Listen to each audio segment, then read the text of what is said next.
Good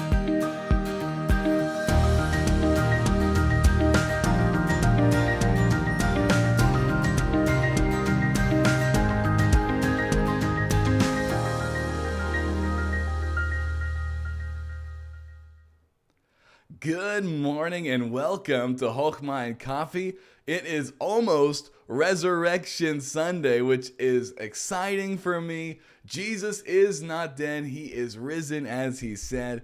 And I just want to welcome each and every one of you here as we are going to be journeying through the book of Revelation together, verse by verse, especially Revelation 13. Maybe you're here and you're thinking, well, wait a second.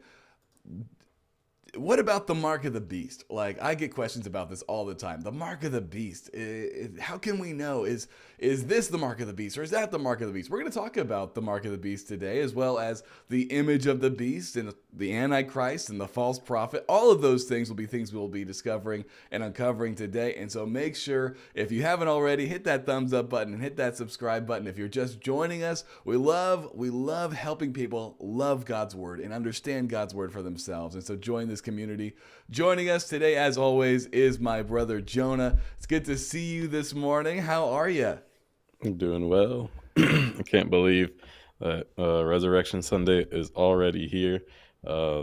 If Christ raised not from the dead, we are men most miserable. So I'm so grateful. And this is probably one of the most special times as a believer, just to be able to celebrate. And every Sunday is Resurrection Sunday for us. But this is the day that, we try to share this with the community because they already celebrate what they call Easter. So, hey, it's a big deal that we set aside this day to Christ is risen indeed. Yeah. Yes, sir. 100%. And I love that about Christianity is we have reasons for our faith. We don't just believe in the pie in the sky. We have reasons. And if Christ did not raise, then we will stop. Like if he did not raise, then we will not meet. But he did raise. And so that's why we even talk about what we talk about here on the show. And so what a great thing. Hello, Mark. Good to see you. Glad you made it on time this week. Good to see you. Brother Gary, good to see you as well. We're excited for this study and just the comments that will come in as well. It's always intriguing. I'm intrigued to hear many of your viewpoints on some of the things we'll be talking about today.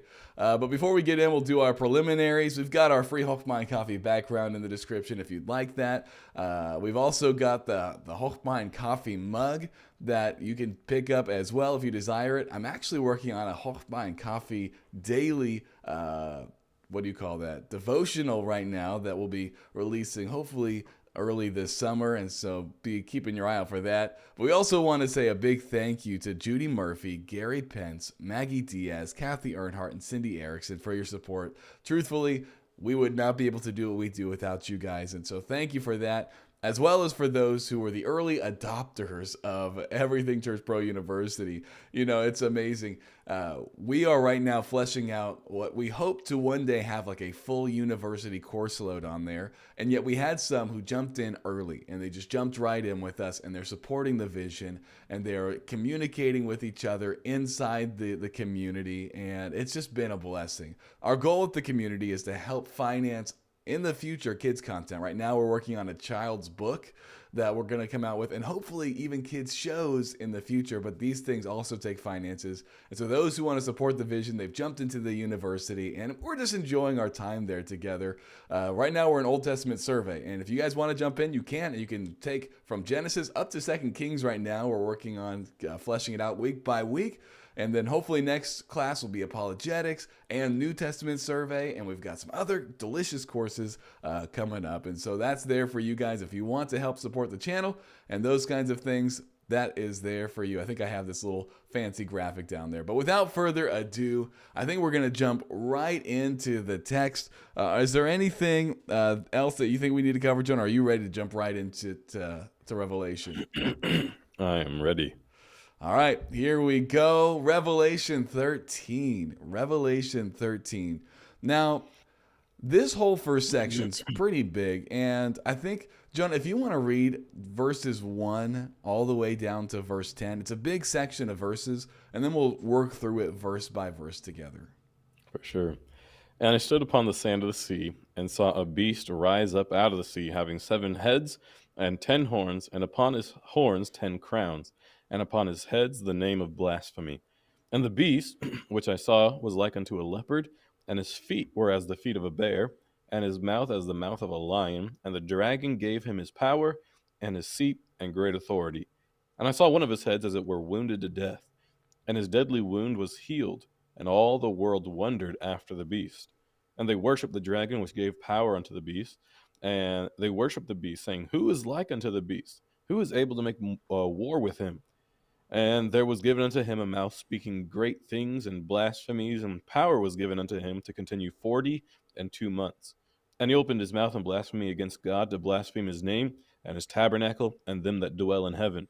And it was given unto him to make war with the saints, and to overcome them. And power was given him over all kindreds, and tongues, and nations. And all that dwell upon the earth shall worship him, whose names are not written in the book of the Lamb, slain from the foundation of the world. If any man have an ear, let him hear. He that leadeth into captivity shall go into captivity. He that killeth with the sword must be killed with the sword. Here is the patience and the faith of the saints.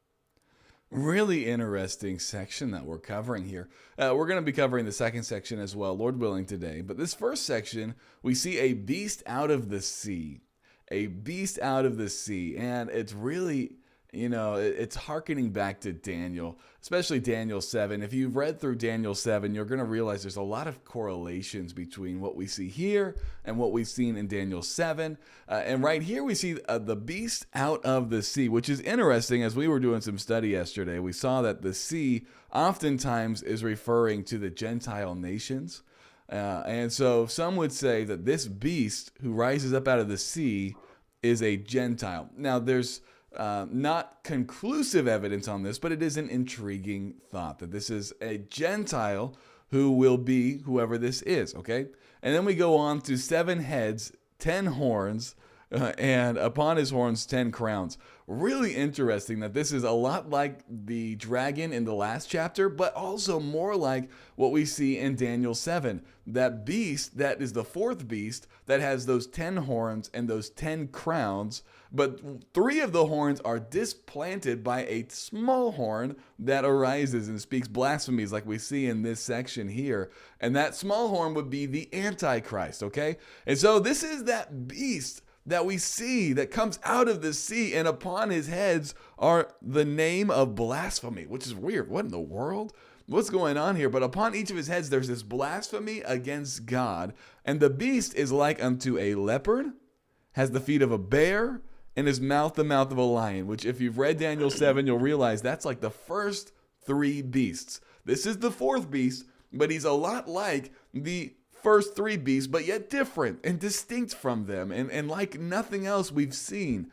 And so are there any thoughts on this section right here, Jonah, that you've got about this weird beast that rises up out of the sea? Yeah, we're not going to cover it because I need to do more study, but I just do want to put this out here.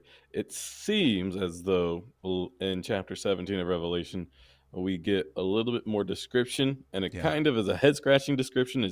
And this is why I don't necessarily, I won't be talking about it because it still is quite confusing how they describe it in 17.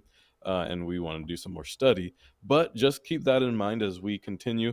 We may get a little bit more information about this beast and these 10 crowns and horns and 7 heads because it will be mentioned again with a little bit more detail.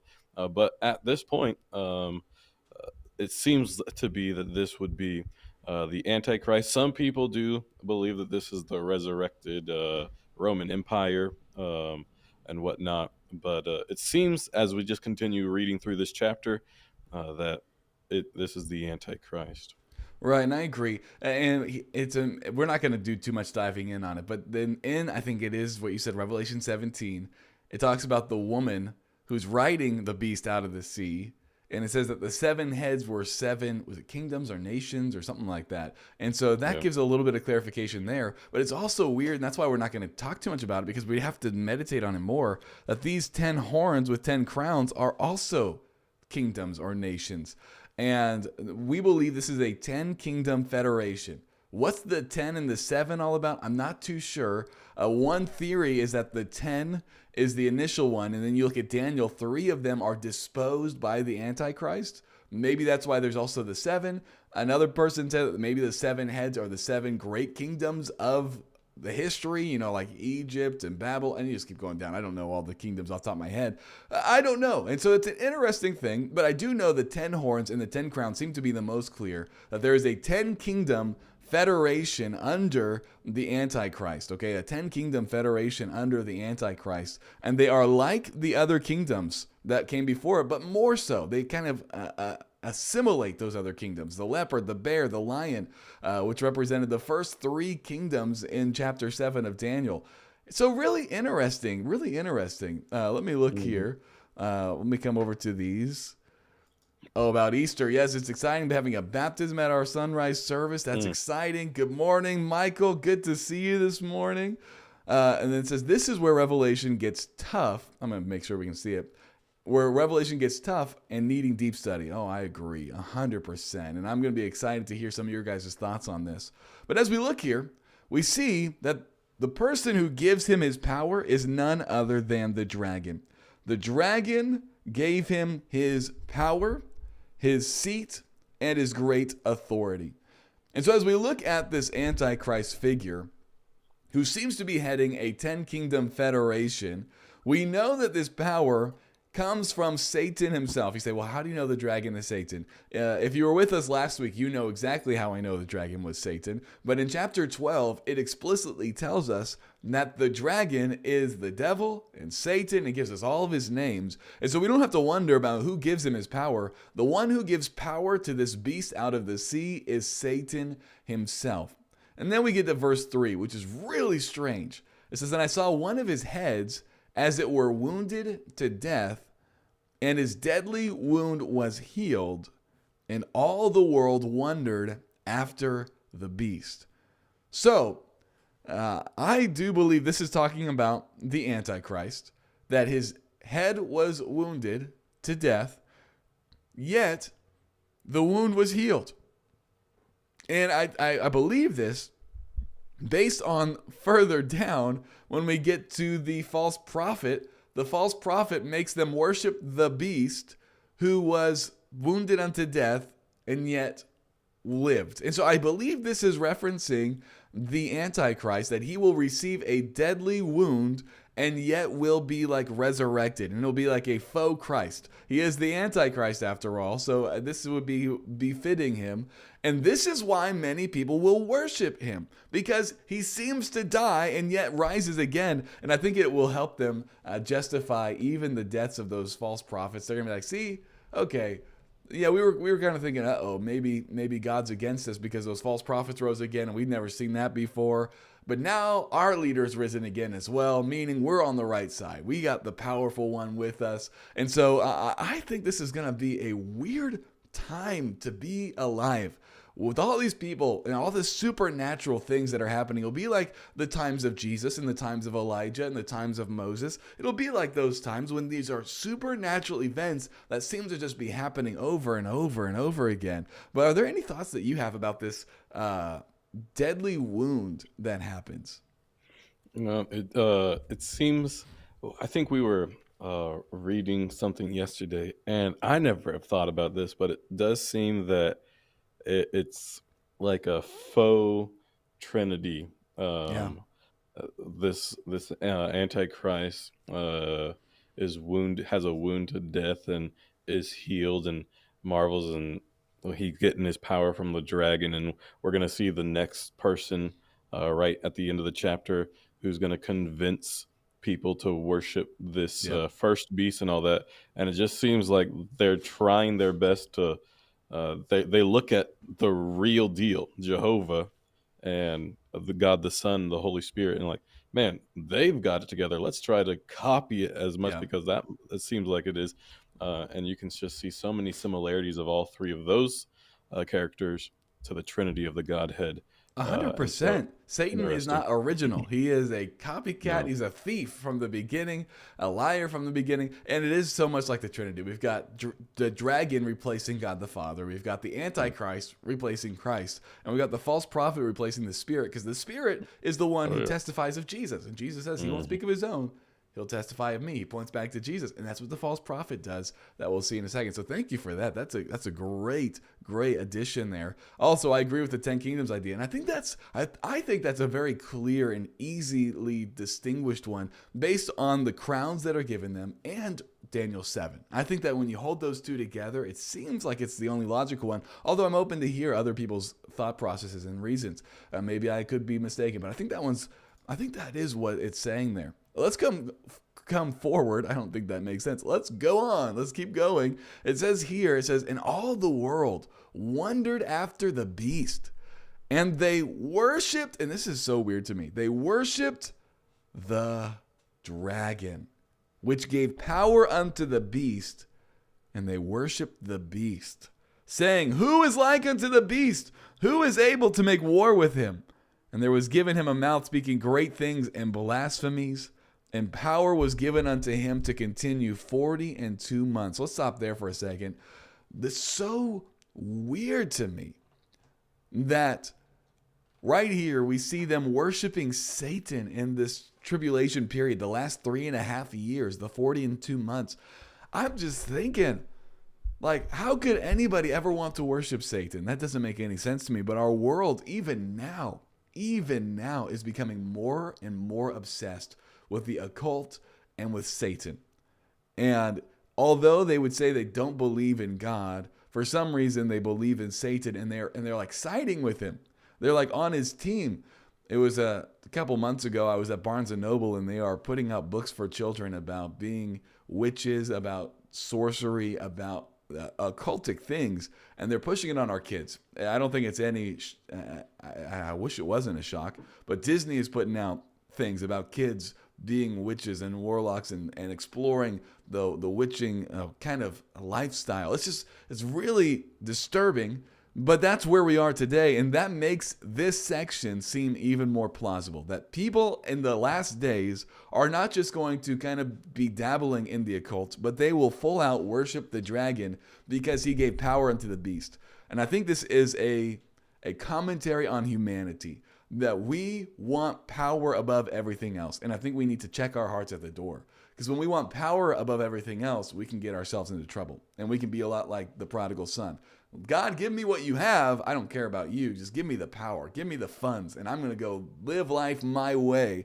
And we are not close to God in that moment. What we need to want is the person of God more than his power. And when we have the person of God, his power comes along with his person. But we have a time period right now where even Christians don't care about God. They just care about the power. They want God to be their little genie in the bottle. And this is very, very disturbing. But I think it's a human condition. What are your thoughts on that, Jonah? Oh, yeah, I agree. And I believe this is why we are in the tribulation at this point in Romans or Revelation 13, because, and I've never really thought of it this way until I heard you say it. But I've used this verse so many times about God is not slack concerning his promise, as some men count slackness, but is long suffering toward us. We're not willing that any should perish, but that all should come to repentance. And really, it seems you made a statement of, man, when God knows in his omniscience that really not another single person is even willing to come to get saved. All right, it's time to bring the bride of Christ, and it's going to start the end times, the tribulation. And so we can see these people worshiping Satan himself and this beast because they didn't even want anything to do with God in the first place. So it wouldn't be a shock to see, they love Satan. They despise God, which is just crazy because there's nothing good that Satan has ever done for He's them. a or to liar. them. And the thing is he promises so much, but he can deliver nothing. And it's the whole Garden of Eden scenario again. He promises them no rules, absolute freedom, and yet we see that he torments them later on. And so it's just, he is a liar from the beginning. He wants to be God. And I do believe that postmodernism is going to be one of the things that leads into the tribulation. It is something that is so anti-Christian and so anti-reality that I can't even begin to describe it on this podcast. But I think we're nearing the end. I think we are getting close with the philosophies that are blinding men's eyes to even understanding the gospel. And so we're in an interesting day. A counterfeit resurrection, maybe because of an assassination attempt, possibly. He was wounded, I think later on it says with the sword, which I think might even imply some kind of scuffle that happened. I don't think it's self-inflicted. I think this is somebody who wants him dead. And I think that probably is the best explanation, would be an assassination attempt or some kind of battle that he's in. But it seems like that would be the best explanation, that someone tries to take him out and it does not work, which would be very scary for those at that time. Maybe there are factions of resistance. There are the Christians, there are the Jews. And among the Jews, when the Romans were over them, they had the Zealots. And I remember first learning about the Zealots in college, and I had no idea. I had no idea who they were. We had to write a paper on them. And I was just like, what? These guys existed? There were actually Jewish assassins during the time of Jesus? And they wanted to, they had all these skills and things. I did not know that. And that one of the disciples was one. I was like, what? This blows my mind. But we've known this happened in the past, and you never know what could happen in the future. When this man rises and takes over the temple, there's going to be some resistance. And there's going to be those who want him gone and want him dead. And so, yeah, you about to say something, Jonah? And this is, I'm curious of timelines in Revelation, because we did read about the two witnesses who are killed and they rise and everyone's like, what in the world? And then they're taken up to heaven. So many people are being killed and then they're healed. And so it'd be interesting to see which one came first. It sounds like well, I'm not sure. Maybe sounds like the prophets to me. They're first. He kills them and they rise. It seems like this is after that. Right. But I don't know. Well, wait, no. Now you're bringing some stuff out that's tough. That is tough, because this is the 3.5 years, and they prophesied during this 3.5 years. There's so much. This is really hard to put together a timeline in Revelation, and I don't know if we'll be able to meditate on that enough in this video. But you just brought up some juicy nuggets that I encourage all of you listening to meditate on, because that is tough. What were you about to say, Jonah? No matter how you look at it, it would just be crazy in the minds of those who live. Let's say this beast has a wound to death. He's healed. They're like, uh-oh. But then these prophets come along. They get killed, and they're like, oh, God is still here. Look at this. This is awesome. We were scared that this beast was able to do it, but we see that God's still in control. But then in the reverse, they could strengthen those who are worshiping Satan. If the prophets or the witnesses are killed, they rise like, oh man. But then this beast says, oh man, just look at what I can do though too. Regardless of what it is, that's crazy. Either way, it is interesting, and I'd encourage all of you watching to study it out and see what you believe. Which one comes first? And we're not talking about the chicken or the egg. We're talking about the prophets dying first or the Antichrist. It's hard because it does take these two stories kind of separately. So definitely an interesting study. All right, so let's keep going on here. We see in the next verses that nobody can make war with the beast. Power is given to the beast. And I don't know exactly what's going on here, but it says the dragon which gave power unto the beast, meaning this is a satanic power. They worship the beast, saying, who's like unto him? Who's able to make war with him? And there's given unto him a mouth speaking great things and blasphemies. This, I believe, is a good reference back to Daniel. If you look at Daniel, the little horn has a great mouth speaking great things. And this is, I think, what we're referencing here. And it says, and power was given unto him to continue 42 months, which I believe is the last 3.5 years of the tribulation. And he opened his mouth in blasphemy against God. And so here we see some distinct blasphemies that he has. He has against God, to blaspheme his name, his tabernacle, and them that dwell in heaven. Weird, but he's blaspheming everybody. His name, his tabernacle, and those who are with him in heaven. What a weird blasphemy. But is given unto him to make war with the saints, to overcome them, and power was given him over all kindreds and tongues and nations. and all that dwell upon the earth shall worship him, whose names are not written in the book of life of the Lamb slain from the foundation of the world. If any man have an ear to hear, let him hear. Right here, we get a weird summary of this guy. Right here, we get a weird summary of this guy as we see he is literally. He's literally given all authority on this world. So it kind of reminds me of what Satan offered Jesus. He's like, hey, if you worship me, I'll give you all the kingdoms of this world. And they're mine to give to you. And Jesus said, are you kidding me? I'm only supposed to worship God. Don't tempt me. But now we have a man who takes him up on the offer, and he gets everything. And he even gets the authority to persecute the saints for this season. For this season, it's not for all eternity, but for this season, he's allowed to persecute and overcome the saints. And I believe this will be a rough time to live. And yet I hope and I pray that there are still copies of this around during this time. It seems like there are, because there's that little phrase in there that I have highlighted in yellow. If any man have an ear, let him hear. And I believe this is probably, yes, for us to learn from that, hey, even though times are going to get tough, don't give in. I have to delete all my delicious writings here. Let me exit it real fast and come down lower. Because we see here, it says, he that leadeth into captivity shall go into captivity. He that killeth with the sword must be killed with the sword. Here is the patience, the endurance, the ability to remain under, and the faith of the saints. And I believe for us right now, yes, when life gets tough, when persecution ramps up, we need to remember, we have to have an ear to hear that we must be patient. We must remain faithful to Christ. But I also believe that for those who are going to be going through this and they're able to pick up a copy of Revelation after the rapture, they would look at this and they would hopefully have an ear to hear that though it's going to get tough, and though the Antichrist is going to win, and though many of them are going to be murdered, to be martyred for the faith, they need to remain faithful. They need to endure. If any man has an ear, let him hear. What are your thoughts on this passage here, Jonah? It's very interesting. Even though we know we just read Revelation 12 and we discussed it last week, we know that Satan has lost. He's been cast out of heaven, and we know that the people in heaven says, "Woe to the inhabitants of the earth."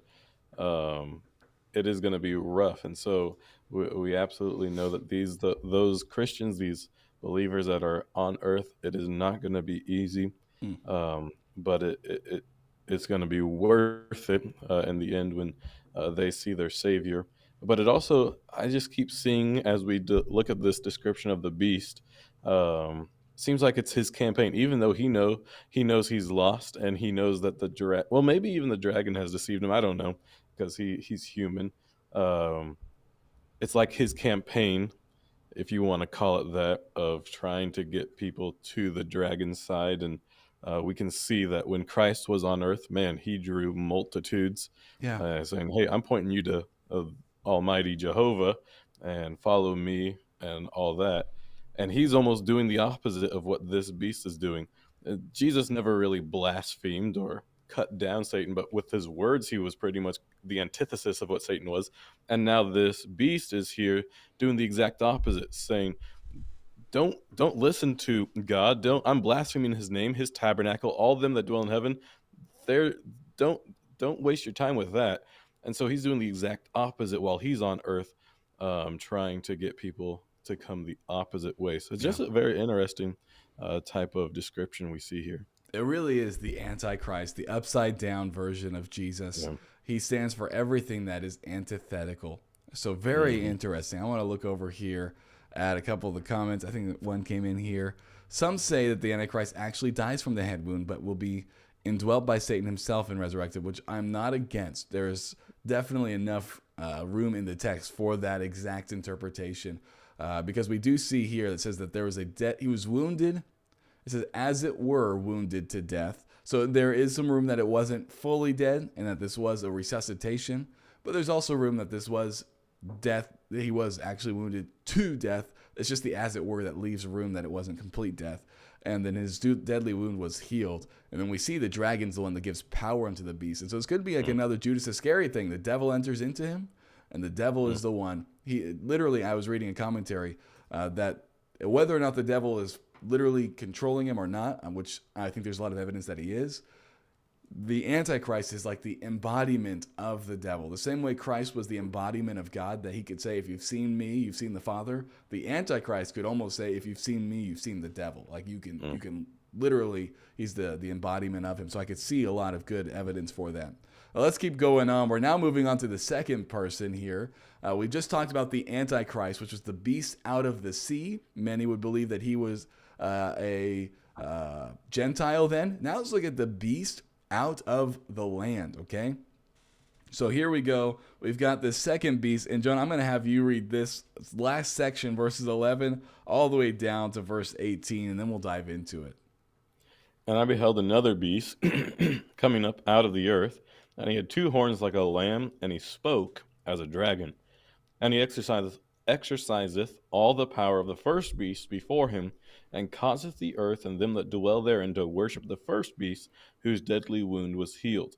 And he doeth great wonders, so that he maketh fire come down from heaven on the earth in the sight of men, and deceiveth them that dwell on the earth by the means of those miracles which he had power to do in the sight of the beast, saying to them that dwell on the earth that they should make an image to the beast, which had the wound by a sword, and did live. And he had power to give life unto the image of the beast, that the image of the beast should both speak, and cause that as many as would not worship the image of the beast should be killed. And he causeth all, both small and great, rich and poor, free and bond, to receive a mark in their right hand or in their foreheads, and that no man might buy or sell, save that he had the mark, or the name of the beast, or the number of his name. Here's wisdom. Let him that hath understanding count the number of the beast, for it is the number of a man. His number is 666. Okay, well, I have to think this right here is probably the most talked about section of Revelation. And it has appeal to both Christians and non-Christians alike. If there's even a non-Christian who knows anything about prophecy, they probably know not about Daniel's 70 weeks, not about the different beasts. They probably know about the mark of the beast, because Christians have been talking about it forever, and we've always been hypothesizing, what is it? Where is it going to come? And so let's talk about this for a second. Let's start in verse 11, and we'll work our way to the mark. There's another beast that comes out of the earth. Some would say this is a Jewish one. Again, there's not enough conclusive evidence, but I just want to throw out that theory for you guys. He had 2 horns like a lamb, and I think this is the part we're supposed to see, is like a lamb.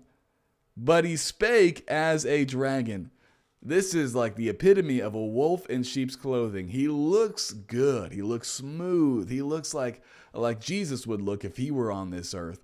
And yet what comes out of his mouth is satanic. That I think we need to keep in our minds. We're living in a postmodern era, which means truth doesn't matter anymore. Let's just say that. So what comes out of the mouth really doesn't matter very much anymore. Appearance and identification is what matters more in this era, which is why I believe many people won't care about what he says. They'll care about what he looks like. It's like, oh, he looks really fancy. He speaks like the devil, but they can't even discern truth and error anymore. Their minds are so deceived, they don't even know, well, that's his truth. Well, that's what he believes. And they don't really care about what's coming out of his mouth. Yet the believer, the Christian, and hopefully the Jews at this time, who are also many who have turned to Christ, they will discern, whoa, whoa, whoa, whoa, whoa. Yeah, he looks good. He looks like a good person on the outside, yet we're listening to what he's actually saying. We're listening to the content, and the content of his speech is not true. The content of his speech is satanic. And so we've got to remember, we've got to hold to truth. We've got to hold to truth in this dark time, but they especially in this time. He has 2 horns, speaks like a lamb, or looks like a lamb, but he speaks like a dragon. Any thoughts on that, Jonah?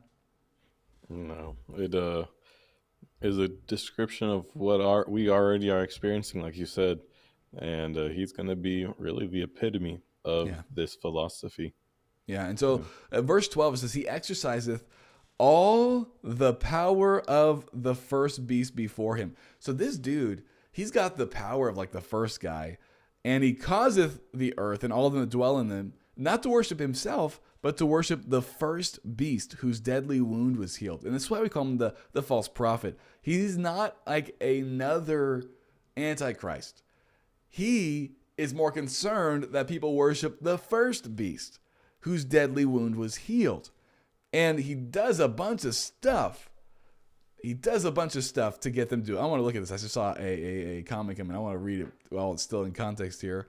The false prophet could appear as a beloved preacher. Probably.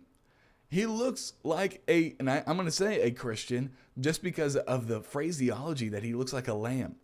And we know that the lamb, he's referred to as the lamb often in the book of Revelation, is Jesus. So he looks Christ-like. I'll just say that. He looks like he could be a follower of Christ, if not like Jesus himself. And yet, he speaks wickedness. And so, yeah, he could. He could potentially be a beloved preacher of that time, and that deceives many.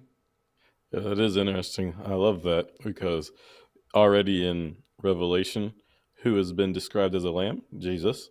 Who has been described as a dragon? Satan. Yeah. And so looks like Jesus, talks like Satan. Yep. That's and so crazy. it could be a preacher at this time who is literally, it's kind of like the Billy Graham of this time, who is going around evangelizing not for Jesus, but for the false prophet. So this guy, he's having crusades maybe. He's going around, and his whole goal is to get people like to worship the beast. Worship the beast. And he says this is how he does it. He does great wonders, so that he makes fire come down from heaven on the earth in the sight of men. We live in an age of skepticism, but I believe that is dying out. We're living in more of a time of believe anything. And so right now, I think this would be really convincing to the world. I was listening to an argument from Richard Dawkins about what would convince him that God was real, and he said basically nothing. He's like, even if the stars were realigned to say God is real or an angel came, he said I wouldn't believe it. He said I would just explain it away as something else. But here in this moment, at this time in history, I think we're getting less Richard Dawkins and more people who are willing to believe anything that seems powerful. And right here, he does these wonders, literally calling fire from heaven. And I think Jesus made reference that if it were possible, he'd deceive even the elect. This guy is going to be convincing. And it says that he deceives them by means of those miracles which he had power to do in the sight of the beast, saying to them that dwell on the earth that they should make an image to the beast, which had a wound by the sword and did live. Okay, this is hearkening all the way back to Nebuchadnezzar, making that image of himself. But now we have this false prophet doing it, and I think this image is so crazy. And I want us to talk about it for a second. It says that he had power to give life unto the image of the beast, that the image of the beast could both speak, and cause that as many as would not worship the beast should be killed. What? I'd love to hear your guys' thoughts on this image, okay?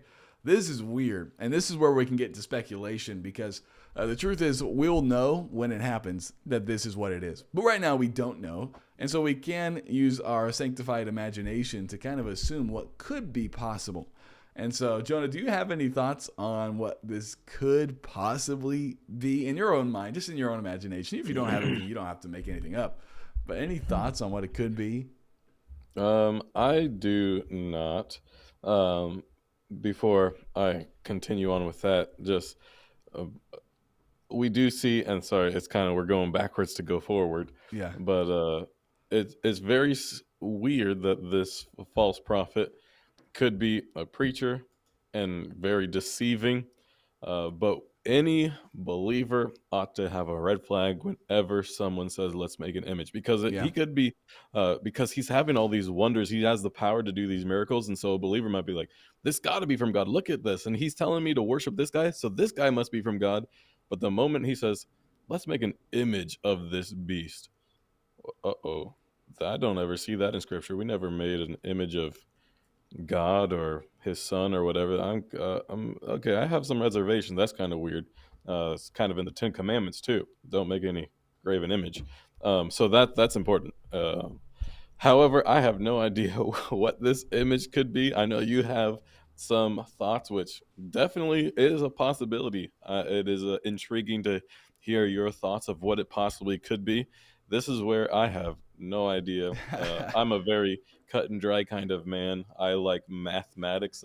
Man, it's It's there true right or in front of false? me. Yeah. Yeah. Never did so good in English class where I had to have my own kind of thoughts of themes and all that good stuff. But Well, yeah, no, I it's don't have any. good, and I do want to hear other people's thoughts, okay, about this image. This is literally from right now until we pick it up, looking at the mark. This is speculation, so I wish I had like a button that sent up on the screen. Speculation alert! Speculation alert! You don't take this and fight over it. I don't believe we should fight over this. This is something. If you have an opinion or someone else has an opinion, this right here, all we know is that there will be an image, and that this image will have life, and that this image can speak, and that this image can discern if somebody's not worshiping the image and that they should be killed. That's about what we need to really agree on. The rest and how it's actually going to come to pass, I think we can debate on and just have a good-natured discussion on. This is my thought. An image, especially if we're looking back at the Old Testament and the themes, was like a statue. It was a look. It looked like a being. It looked and resembled in three-dimensional space a human. And so I'm thinking they're making a statue of the beast, but in our day and time, we have things that are statue-like but are able to move, and we call those robots, you know? And so I'm thinking, okay, could this be a robot that looks like the beast? And this is where it gets crazy sounding, and yet it's getting less crazy sounding as time goes on. And this life is an artificial intelligence. I was literally just watching a YouTuber who's got a couple million subscribers. He's known for being more analytical. He's not somebody who's way off the deep end. He is making an artificial intelligence of himself so that when he gets old, people can still reference his knowledge and ask him questions and things like that. And so he's never out of date. And I'm thinking, this is weird. Like, we live in a weird time when I could make an artificial intelligence of myself, an Addison chatbot that thinks like me in as much as we can. And it gives answers like I would give answers. That's just so weird that we're living in a time when that's possible. And yet it's going to be even more capable of this later on. And so could it be that they have an artificial intelligence of the beast and they put it into a robot that resembles the beast, and this beast can speak and discern who's not worshiping it? Maybe. That's just a maybe I'm throwing out there. Obviously, I don't have the concrete answer. And that's, again, why I say be very gracious with each other when it comes to these things, because nobody knows the absolute truth. We know that there will be an image that he can speak and discern, but that's about where we can drop that off. But that's my little 2 cents of, maybe that could be this. Let's look at what Brother Gary says. I know that some people say that the image of the beast will be powered by artificial intelligence, but I lean towards a supernatural cause. Either case, I see this as an actual image, like a statue. Again, 100%.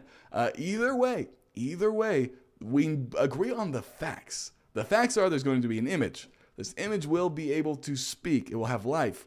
And it will also discern. So that's the main things we must agree on right there. Everything else we can speculate on and be very good-natured about. And so thank you for those thoughts. If anyone else has thoughts, feel free to drop those in the comments. Or if you're watching the replay, drop them in the comments and I'll come back and read them later.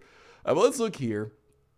It says that he causeth all, both small and great, rich and poor, free and bond, to receive a mark in their right hand or in their foreheads, that no man might buy or sell save that he had the mark, or the name of the beast, or the number of his name.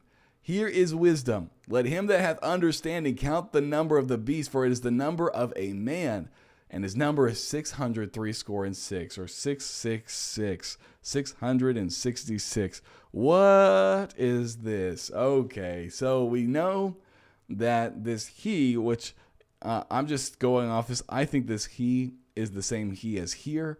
I don't think this is the image of the beast. I could be wrong when it comes to the antecedent. But I think it's referring to the false prophet. That this false prophet causes everybody, small, great, rich, poor, free, bond, to receive a mark in their right hands or in their foreheads. And that this is key. No man might buy or sell unless they have the mark. So here's the delineation: the mark, the name of the beast, or the number of his name. So you get some options here. You can have the mark, you can have the name, or you can have the number of his name. And the number is this right here, which I believe we could spend the rest of our lives trying to determine what this is, and we're not going to come across exactly what it is until it's here. I think it's there so that when it happens, people know this is it. Again, I believe that the rapture has to happen before this. So if the rapture hasn't happened, then we can pretty much rule out that this is the mark of the beast. Again, if I am mistaken, I do believe when it comes, we will know. We will be 100% sure this is the mark of the beast. Why?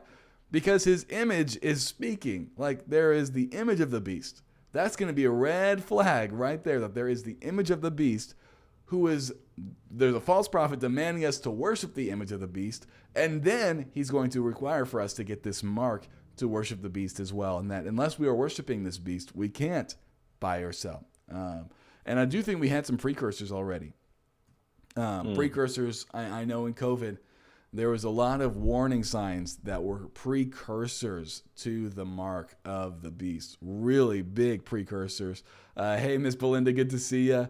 But I do believe that those who thought, that could never happen, kind of like they thought with Israel. Israel really is not Israel. It must be the church it's talking about, because Israel's gone. It's been destroyed. And then it came back because God knows what he's talking about. People who were doubting the mark of the beast, and that's never going to happen. Well, at least not in our lifetime.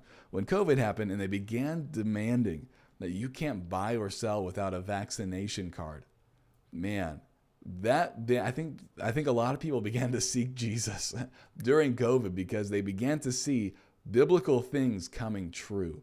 And they began to recognize, okay, wait a second, maybe those Christians, they've got something there, because they've been talking about this for decades. And now we're actually beginning to see not necessarily the fulfillment, but echoes of the fulfillment. We're beginning to see some shadows of what's actually to come. And any thoughts on this mark of the beast, Jonah? I do think that with everything that led up to these last couple verses in chapter 13, it will be without mistake of what it is. An oversimplification of this is really this mark, the name or the number of his name, is like the people identifying, because that's the whole point of this false prophet. Get everyone to worship this first beast.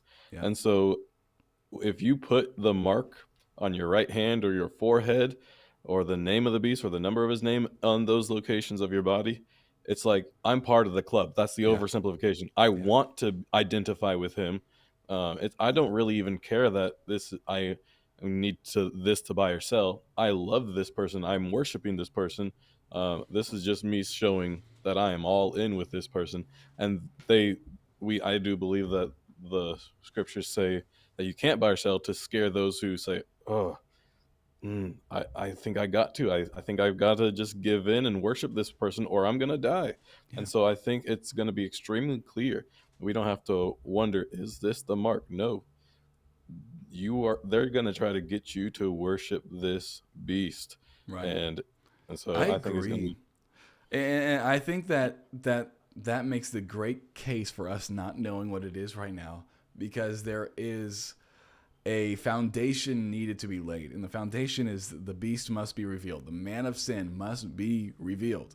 That's got to happen because it's his mark. And so people are always wondering, is it this microchip? Is it this? Is it that? Well, the truth is some of these might be leading up to it. They might be warm-ups. They might be, we might be developing the technology even now about it. But the truth is we don't know because the beast hasn't been revealed yet. And I do believe, like what you said, that this mark will correlate to the beast and to the worship of this beast, to allegiance to the beast. And so we've got some things we've got to watch for before we know the mark of the beast. So one, the rapture. Two, we've got to see a dude who dies and comes back to life. Okay. Number three, some other dude who's going around saying we should worship that guy and that we should build an image to him and that we're going to give life to this image and it's going to be, you need to worship it. Then we can think, okay, wait a second. They're making me get a mark of this dude. I probably should say no. Okay. So we've got a lot of things that happen before the mark of the beast is given out. And if you take things out of context, you can just say, well, it could happen right now. They start giving marks. Well, maybe they've already given me the mark and I didn't even know it. No, that's not how this works. There are many signs that lead up to the mark of the beast. And I do believe, like you said, the mark is clear identification of allegiance to the beast, which is allegiance to the devil. So that's what I would side with. And I like what you said here. The mark is taken voluntarily. You will either take it or not. And the way they coerce you into taking it is, okay, well, you can't eat then. You can't buy or sell. So you're to the black market with you, I guess. And so you will be coerced. They will try to persuade you. They will say, if you don't do this, you will not survive, but you have to choose. And literally, it is sealing your fate. I love what Jesus said. What shall it profit a man if he gain the whole world and lose his own soul? That is the proposition of taking the mark. Jesus is very clear that if you have the mark, you're done. Like, that's it. This is, I think it's Faust who talked about selling your soul to the devil, which is that Faustian proposition. You know, if the devil offers you the world, will you give him your soul? And this is what Jesus proposed. What shall it profit if you gain everything that Satan offers you and yet you lose your soul? When you take the mark, you are faced with that proposition. Okay, I'll give you not even the world. I'll just give you survival. I'll let you eat and buy and sell. But you will lose your soul if you take this. I think everyone needs to remember this, and I do pray that during the revelation, during the I can't even think of the word now. What is it? During the tribulation, this video is still live. I hope it is, and I hope that you watch this when this image is being rolled out, and that the mark is being rolled out, and you remember there's a choice. There's a choice. What shall it profit a man if he gain the whole world and lose his own soul? It's better to starve to death, friend, than to take the mark. It is. It's not going to be easy, and I believe that's why we need the patience and the faith of the saints we talked about earlier. Are there any closing remarks, Jonah, that you have about this section? Very interesting. Really is. I don't think so. I believe what you just mentioned is what we could take away. I'm so grateful that I'm not going to have to go through this portion of human history. But just as you mentioned, from the first section, have patience. Yeah. And you keep saying you're under that weight, but just stay under that weight, because eventually you won't be under it. You'll live eternally. This is a short time to endure affliction. It's going to be hard, but it's short. I do love what Paul says in Romans 8, that this light and momentary affliction, he's like, it's not even worthy to be compared with the glory which shall be revealed into us. Meaning, it's not even welcomed to the comparing party. It's not worthy to be compared. Like, don't even put it on the scale. It's not worthy. And so, friend, although in our limited scope, it seems too much. And this can remind me of my kids. To them, a day is too long to wait. It's just, for them, because they're so young, time is just so much. And for us, because we're so young, literally, and in regards to eternity, we think that 10 years of suffering is so much, yet in comparison to the rest of eternity, it's nothing. And so, like you said, have patience. And I don't know if I broke it down for us today, but the word patience in Greek is hupomeno. I love it. I love it. The hupo means under. Meno means to remain or stay. When Jesus said, abide in me, he used the word meno, remain, to stay. And so we have hupo, under. So remain under the load. And it has in our minds the image of a guy with a heavy load on his back, but is not going to shirk it. It's not going to get out from under. He's going to stay under the load. And this is what patience means is, hey, even though persecution and trials and hardships are heaped on your back, don't try to get out from them by denying Jesus. Stay faithful. Be patient. And so that's that. I love this last thing. Jesus was offered the world by Satan, and he said, nope. I almost wanted just a shirt that says, nope, not today, Satan. And so thank you for that. It's the truth. And I think in our day, I think applicatory-wise, we need to realize there are many different marks that Satan wants us to wear. We have to say no.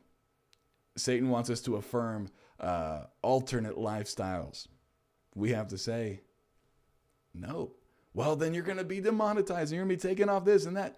Friends, the truth is, if we do lose this channel because we say the truth, that's just the way it is. That really is. And I obviously don't wish for that. I'm not going to try to do anything completely stupid to do that.